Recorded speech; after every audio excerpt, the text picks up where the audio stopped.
My name's Alex. I'm 33 years old, and for the most part, I try to keep my life pretty low drama. I like calm mornings, my woodworking hobby in the garage, and a good cup of black coffee with the window cracked open.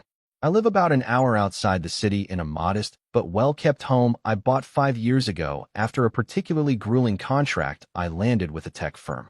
Nothing flashy, just something I could call mine.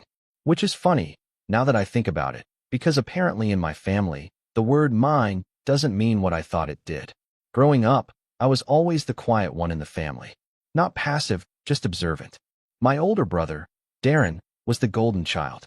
Loud, charming, captain of his high school football team. The kind of guy who could borrow your car, bring it back with an empty tank and a dented fender, and somehow make you feel like the jerk for mentioning it.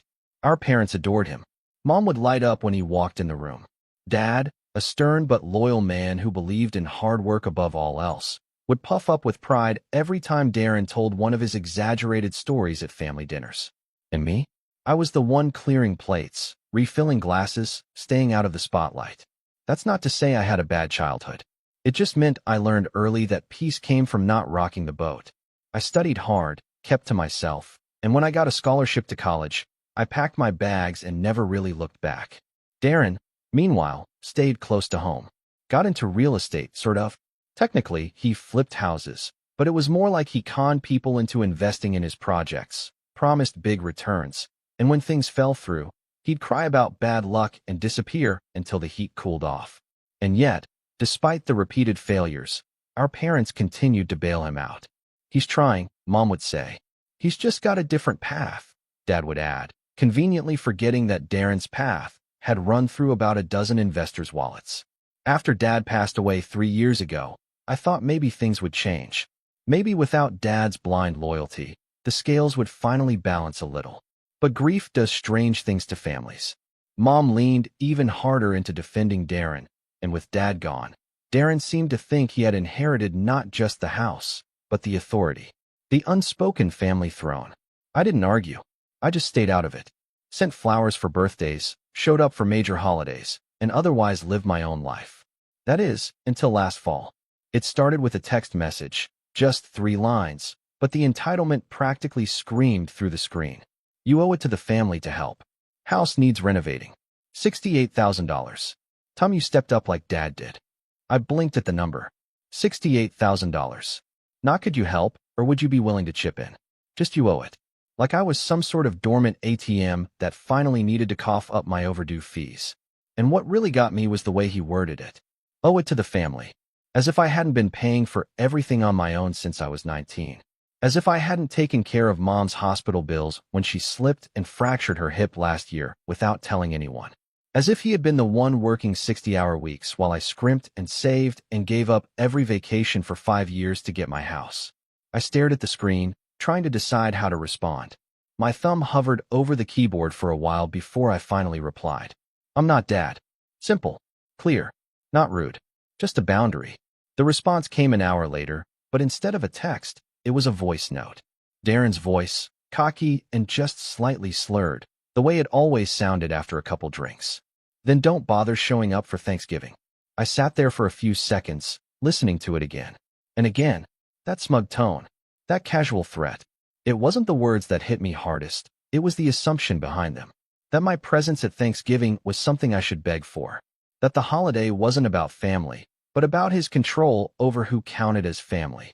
That if I didn't cough up nearly 70 grand for his house, I was suddenly the outsider. And what really drove it home? Nobody else texted me. Not Mom. Not our cousin Jenny, who always tried to play peacemaker. Not even our Uncle Ray, who usually replied to group chats with nothing but thumbs-up emojis. Silence.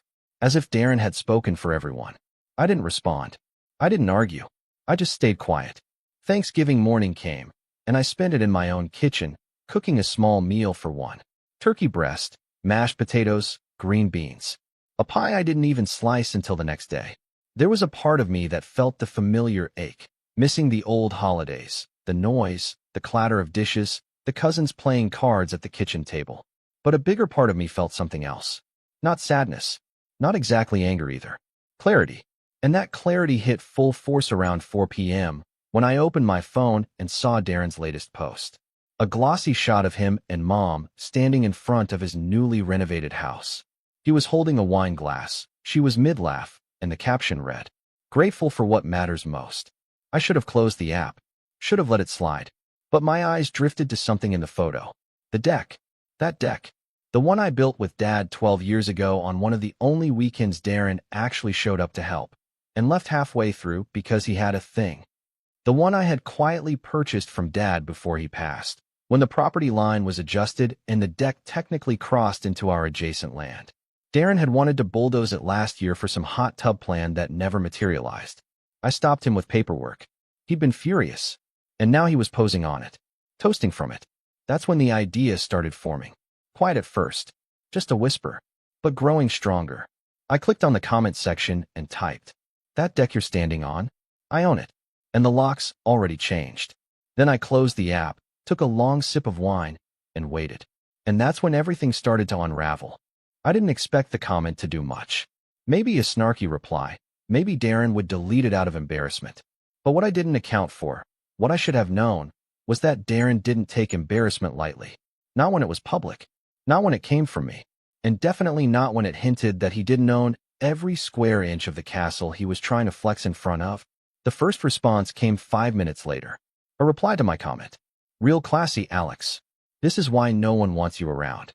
Then a flurry of laughing emojis from some of Darren's buddies. Guys I hadn't seen since high school who still referred to women as chicks and thought fantasy football was a personality. I didn't reply. Didn't need to.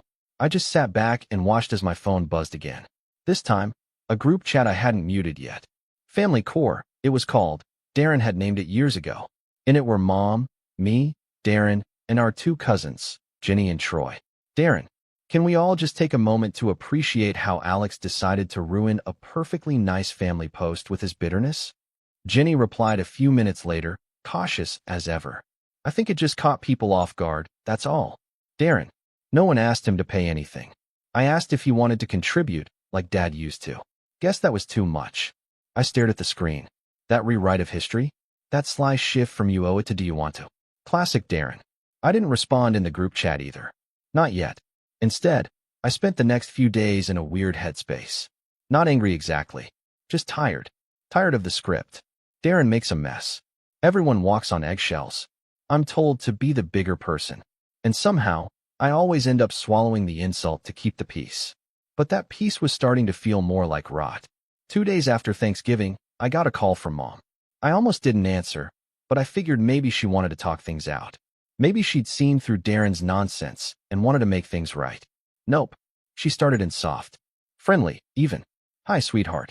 Hope you had a nice little Thanksgiving." Little. I ignored the jab and just said, "It was quiet." Then she got to the point. "So, Darren told me about the comment you made on his post."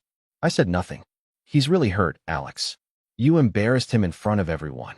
"I didn't know he was capable of embarrassment," I said flatly. She sighed like I was being difficult. "This isn't like you. You've always been the reasonable one, the mature one." And there it was. The same language she'd always used to gently nudge me back into compliance. The mature one. The one who could take the hits and smile. I didn't say anything. She continued, "I just think, maybe you could apologize. You know how Darren gets. He takes things personally. And you do own the deck. But, do we really need to make things so complicated?" I couldn't help myself. I laughed. Not loudly. Just a short, disbelieving exhale. "Mom, he sent me a $68,000 invoice and told me I owe it to the family.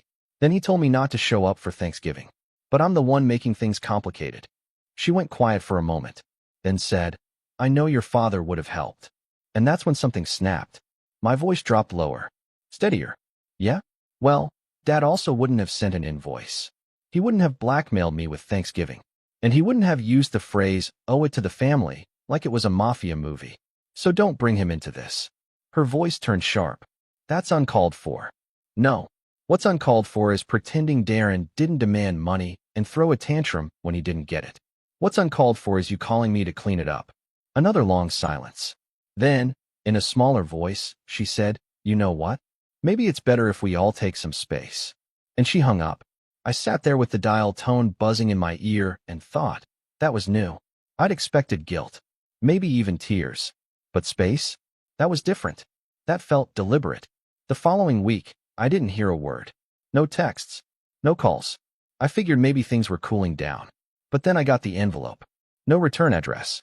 Just my name, written in my brother's unmistakably sloppy handwriting. Inside was a printout of a revised invoice, now formatted like a professional contract. At the top, shared family home renovation contribution agreement. Below that, a list of suggested contributions from each relative. $68,000 for me, $5,000 for Jenny, $2,000 from Troy, and nothing for Darren, of course, because he was managing the project. At the bottom was a line for my signature. I laughed out loud this time. It wasn't even disbelief anymore. It was surreal, like watching a bad parody of a family drama, except this was my actual life. That same day, I got a voicemail from Jenny. Hey, I just wanted to say I got one of those letters too. I'm guessing you did? This is getting weird. Call me. I did. We talked for over an hour. Jenny was always the only one in the family who saw things clearly, even if she didn't always say it aloud. But this time, she was angry. Not just at Darren, but at how Mom was backing him. She said Troy had called her the night before asking if he was legally obligated to pay. He's not, obviously. And that's when Jenny told me something that made my stomach turn. Darren told me he's planning to take out a new loan against the house, she said. Said he's expecting some family contributions to secure it. I think he's trying to use these signed letters as proof of income. I blinked. Wait, the house is in his name now. She hesitated. No. Well, part of it is. He convinced Mom to co-sign on a deed transfer after your dad passed. Said it would help with taxes or something. She signed without telling anyone. I only found out because he accidentally sent me the wrong attachment last month. It felt like the floor dropped out from under me. I always knew Darren was manipulative, but this was new territory. Legal territory. And worse, he was dragging our mother into it, probably without her even realizing what she was signing. Jenny paused, then added, I think he's in deeper debt than he's letting on. The renovations, they're not just cosmetic. He's trying to flip it. He's planning to sell. Sell Mom's house. She doesn't know. At least, I hope she doesn't. That night, I barely slept. My mind was racing, not just with anger, but with memories. Of the deck. Of Dad teaching me how to use a drill. Of Mom making lemonade while we worked in the sun. Of Darren showing up late and leaving early, but still bragging to his friends that he built it himself.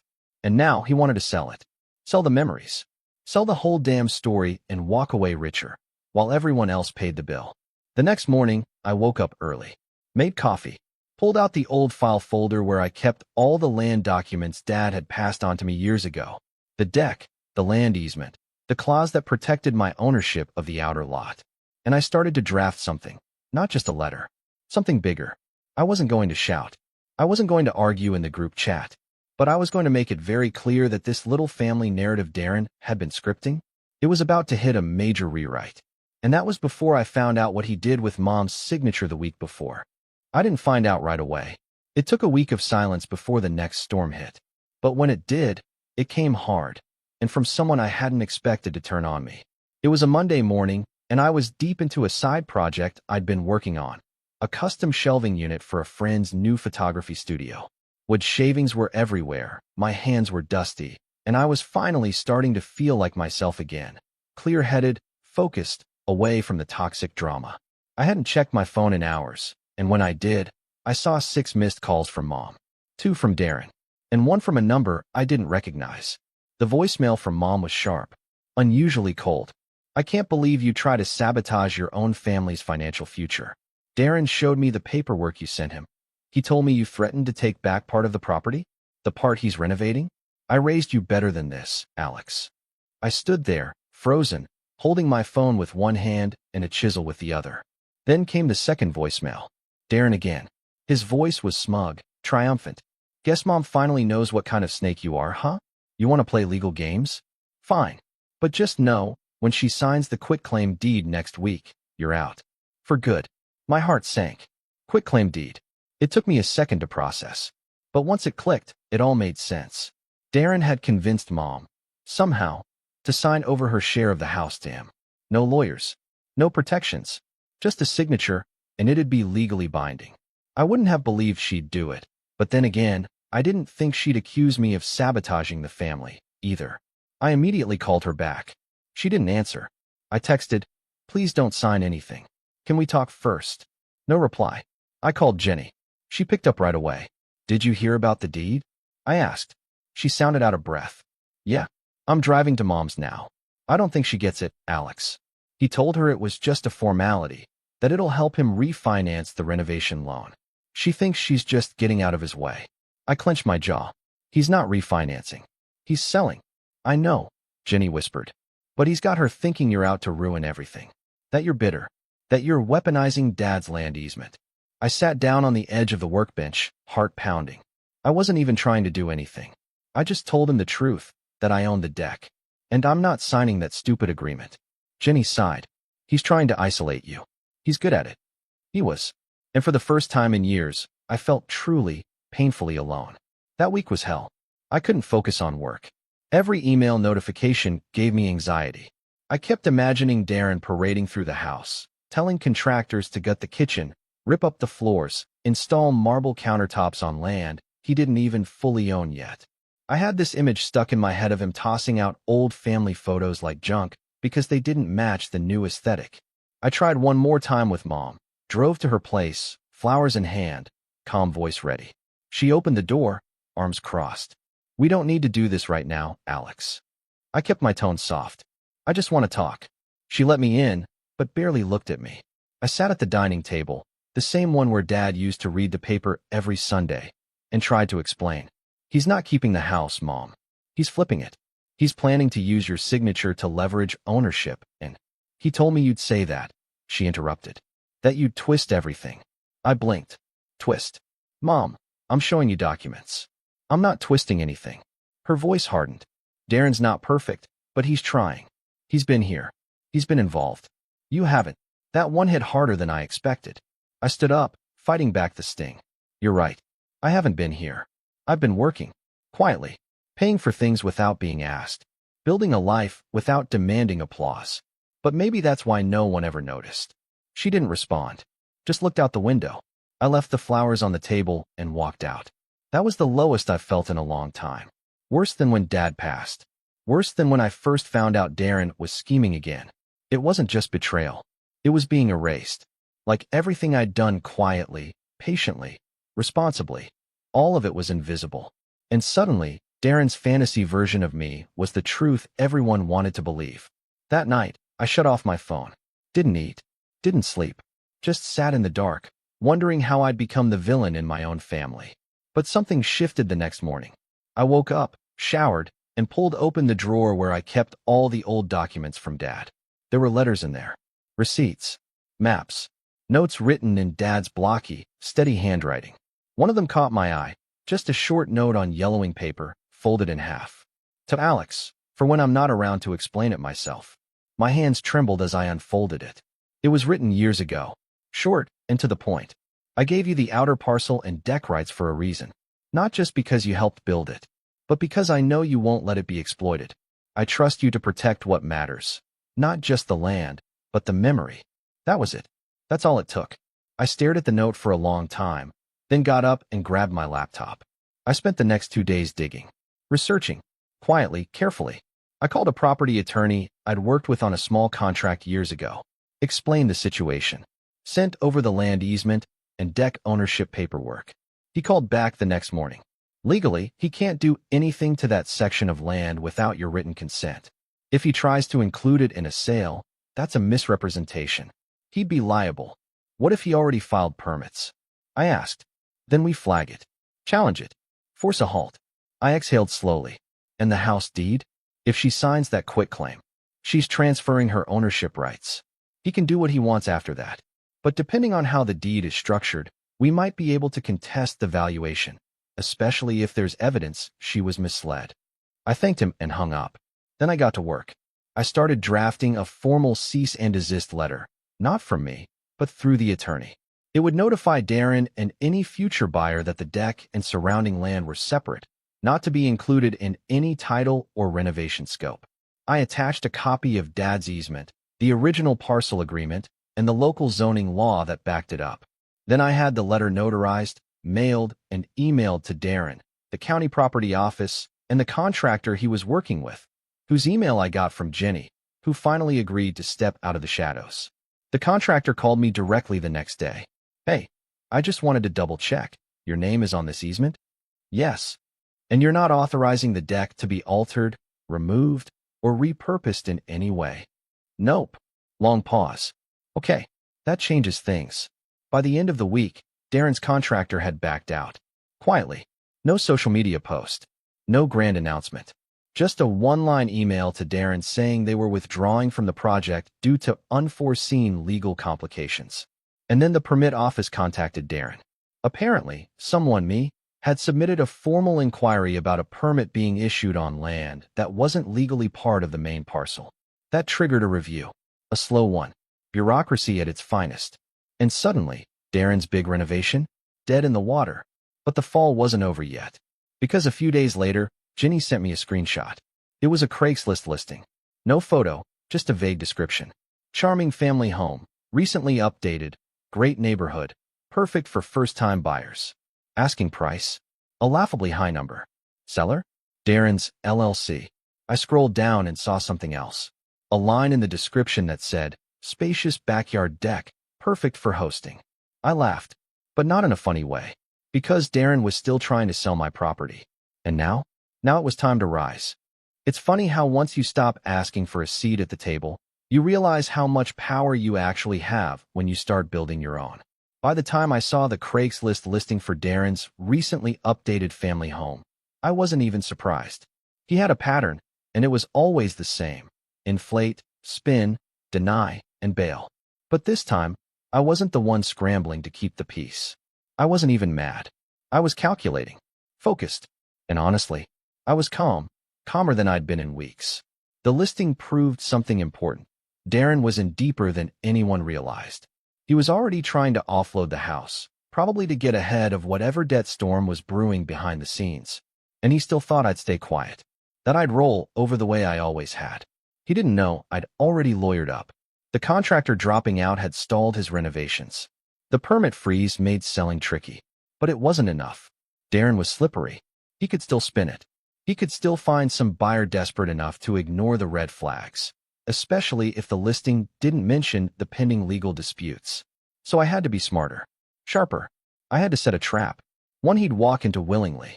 And I knew exactly where to start. The buyer. Craigslist was too vague. But I knew Darren. He didn't rely on one method. He was probably fishing for buyers across platforms. So I started looking. Facebook Marketplace, Zillow, local FSBO groups. And after 2 hours of scrolling and filtering, I found it. Same house. Same description. This time with photos. The freshly painted siding.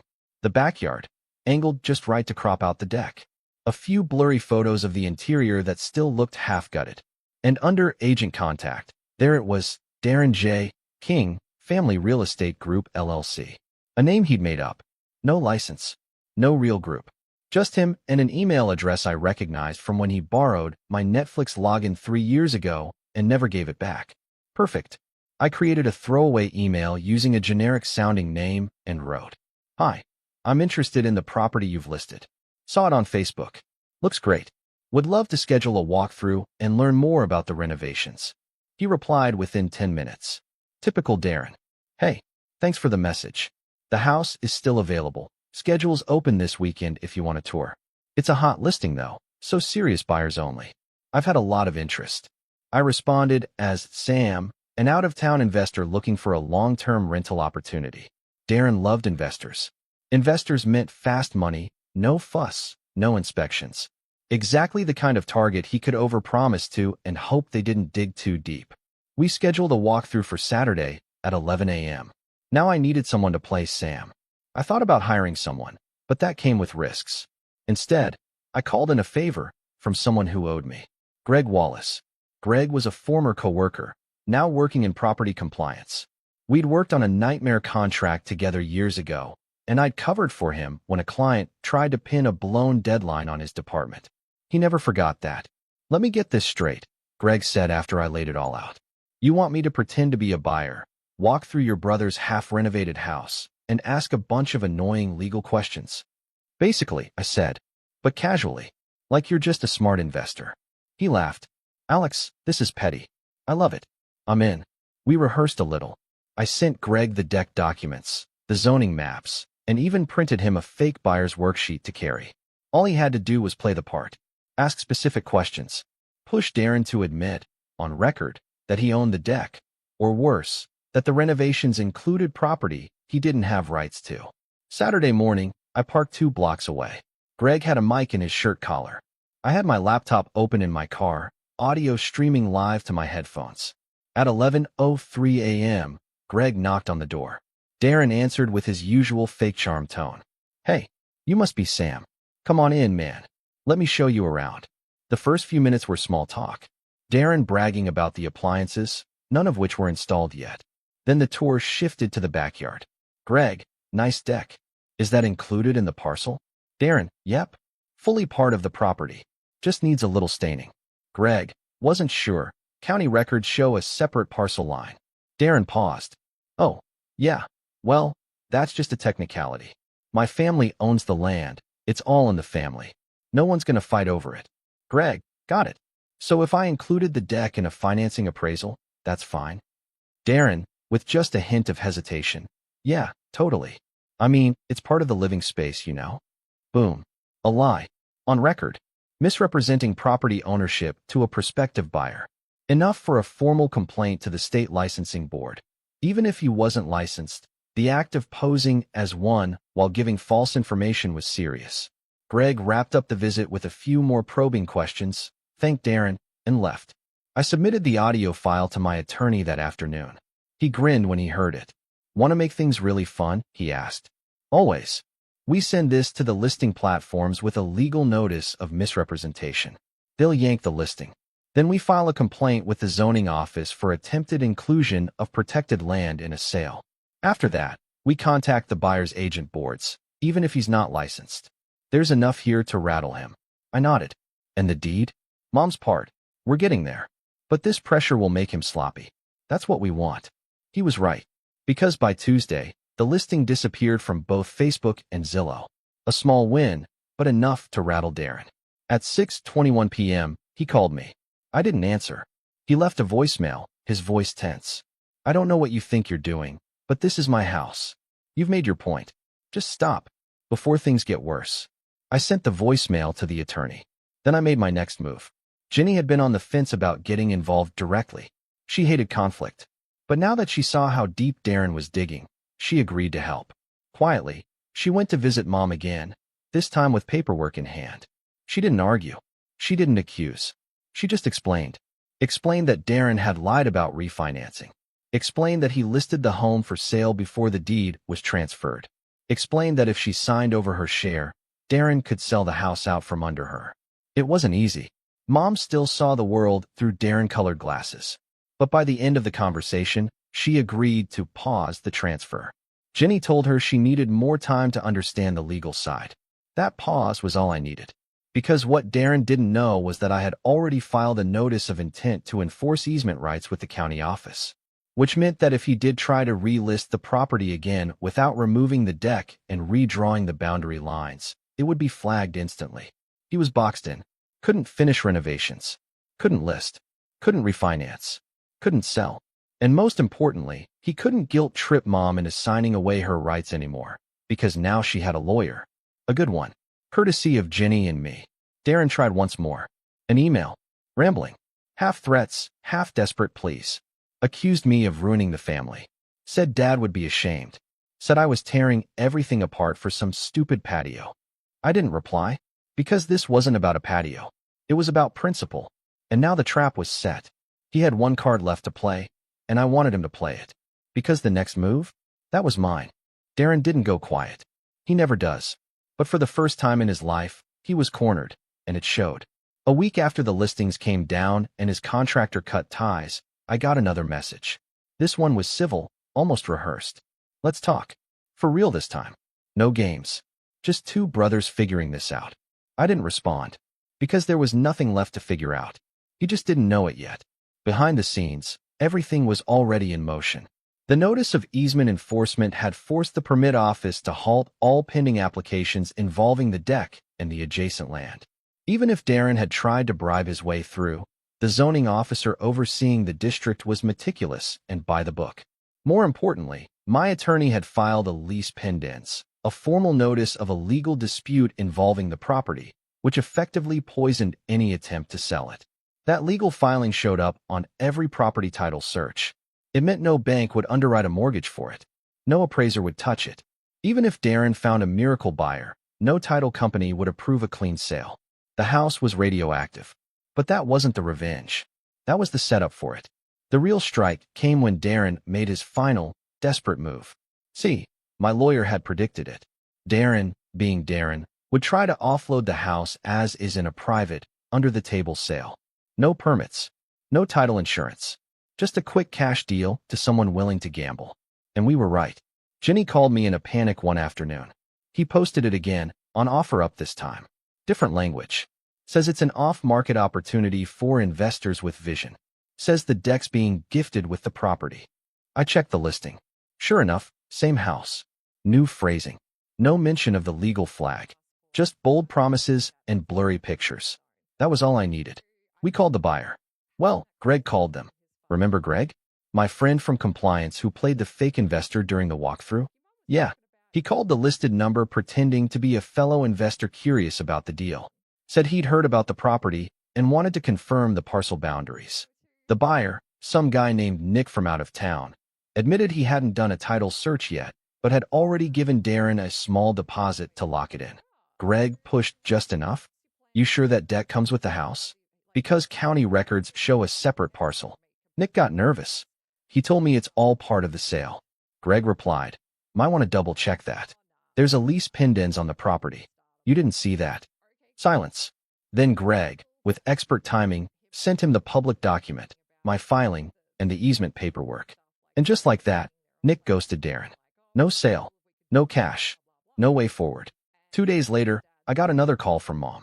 This time, her voice wasn't sharp. It was quiet. Warren, I think I made a mistake. I didn't say anything. I just let her talk. He told me you were trying to take the house. That you hated him. That you were bitter and wanted to ruin the family name. And I believed him. I swallowed hard. And now, she exhaled. Now I see a son who protected his father's legacy. Who didn't ask for anything. Who just wanted fairness. We talked for a long time that night. About Dad. About the way Darren twisted things. About how people sometimes cling to one version of a person for so long, they stop seeing the truth. She admitted she hadn't read a single document Darren gave her. Just signed what he said was safe. She cried, apologized for doubting me, for not asking more questions, for letting him spin the story. I didn't rub it in. That wasn't the point. The point was, she saw it now. And that meant Darren's final support pillar had just crumbled. The next day, she called her own attorney, one of Jenny's contacts, and initiated a reversal of the quitclaim process. Since the transfer hadn't been fully recorded due to a clerical delay, the revocation was filed just in time. Darren lost access to her share of the property. He was livid. I know because he emailed everyone. A long, dramatic manifesto about betrayal and blood and legacy. He accused me of weaponizing Dad's death, accused Jenny of being a traitor, accused Mom of being senile. He even threatened to sue me for defamation. That last one made my lawyer laugh out loud. Let him, he said. All it'll do is get him deeper in the mud. But I wasn't done. There was still one piece left. The deck. See, the original build wasn't just a patch of wood behind a house. It was a memory.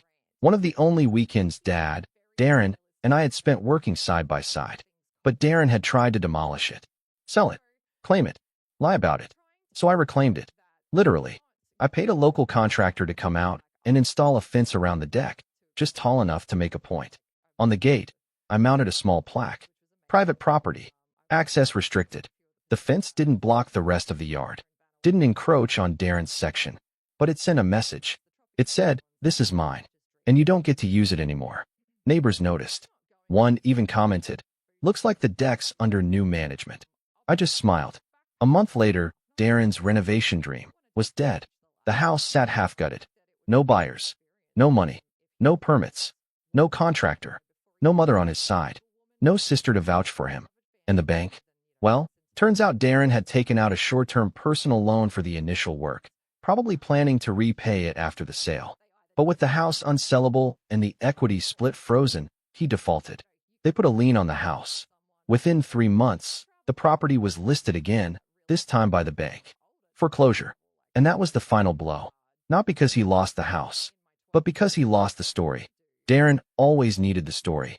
That he was the leader, the provider, the one carrying Dad's legacy forward.